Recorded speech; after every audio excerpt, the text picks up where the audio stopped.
Hindu arguments. I could do that. It was the Christians who were giving me the most trouble. And I wasn't most of them, to be sure. Sadly, I think it's a fact that many Christians do not know how to defend their faith. Right. And I capitalized on that. Yeah. I would often use their ignorance of their own faith to say, oh, the Bible doesn't say Jesus is God, or oh, the Bible is interpreted many different ways, and you can easily show how it's compatible with Islam in these areas, and it's corrupt in these other areas, and these kinds of things. So I was taking advantage of that ignorance. Yes. But some of the objections stuck with me. And some of the things I have to think about for a long time and say, wait a minute, this is a little more serious than just a 5-minute argument. I have to give this some very serious thought. But I never intended to actually listen to the arguments. Yeah. My intention was always to refute them. Right. So as I got into college... Well, I'm sorry. Sure. For example, what might have been a couple of those points that really stuck with you and you had to ponder more than just those that you could easily have an answer for? Do you remember any of them? Well, what was interesting was it was just the right question sometimes. Yeah. I would present an argument to a Christian that the Bible's corrupt. Yeah. And I would get a blank look, like, really? And I would say, yeah, it's translated a million different ways by a million different people and all these things. I got one that stuck with me. This was like I was like 18 years old, and someone said, when? Where? How? Present your evidence. Yeah, give me something more than it was translated a bunch of different times. Right, okay. And this is but an example of, I was ready with something to discuss, but it actually got me thinking about it. Well, yeah, when? Okay. And that actually figures in a little more later on into my, my journey. Okay. The when, specifically, was a very important question for me. Right. And many Muslims won't read the Bible to understand it because of the danger that exists of what happening what happened to me. Yes. You know, God's word says that it will not return unfruitful. They're afraid not of it, return aren't they? void. In some cases. And rightfully so. Yeah. I'll tell you that, because it has power in and of itself. In and of itself, it has power. Now, I believe than any two-edged sword. Absolutely. Now, I believe in all the... And evidence was a big deal to me. Yeah. I'm a Thomist. Yeah. I can't come to faith in any way. I didn't come to faith in any way simply tell me the gospel, I'll believe it, and I'll sign on. Yeah. For those who can do that, God bless them. I didn't. That wasn't me. Right. I needed to be hit over the head with a hammer, the hammer of evidence, and I, thankfully, He's got one. He's got a big one. Praise the Lord. So I began to read the Qur'an a little differently too, and I came across a verse that I had read 50 times before that, and it's in the Qur'an. It's found in Al-Mā'idah, which is the 5th chapter, verse 47, and it says, "Let the people of the gospel judge by what Allah hath revealed therein.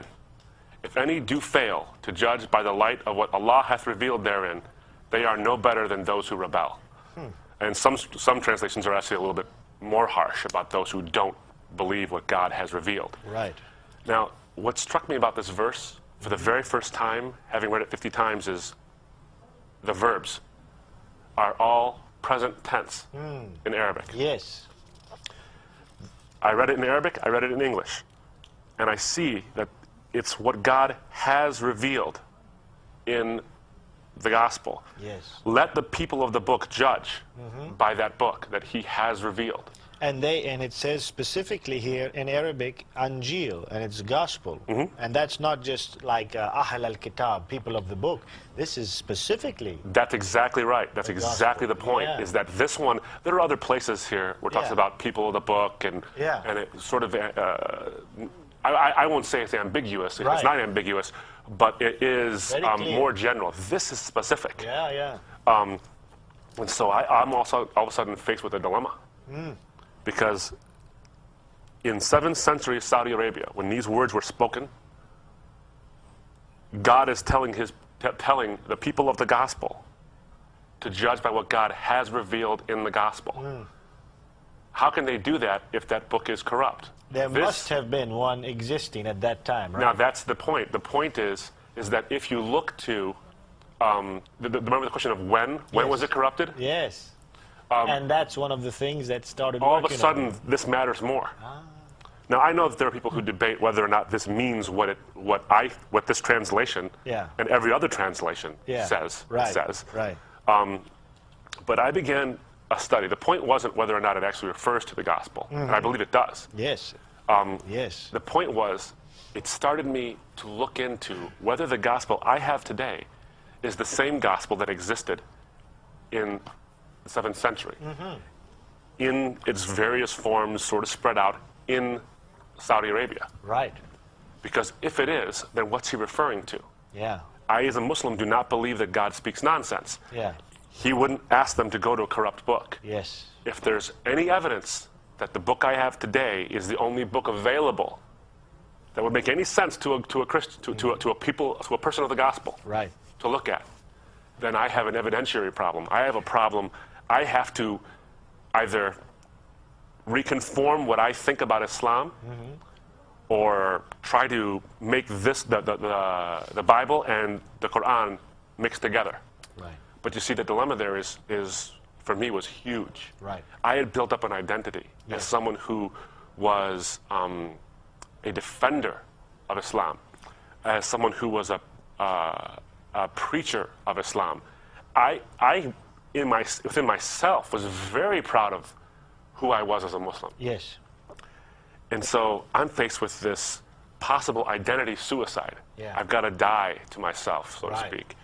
And where'd you get that language? Well, exactly. And I think part of that is the conviction that happens there.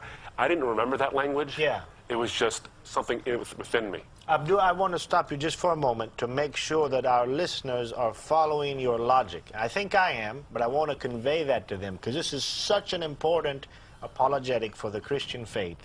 What you're saying, and stop me if I'm wrong, you're saying that in the Quran, in Islam, there is plenty of evidence, especially here and other places, that Muhammad, that supposedly Allah through the angel Jibreel to Muhammad, says to the Ahl al-Kitab, and in this case the people of the Injeel, definitely Christians, to read and to follow their book, because in that book there is guidance and light.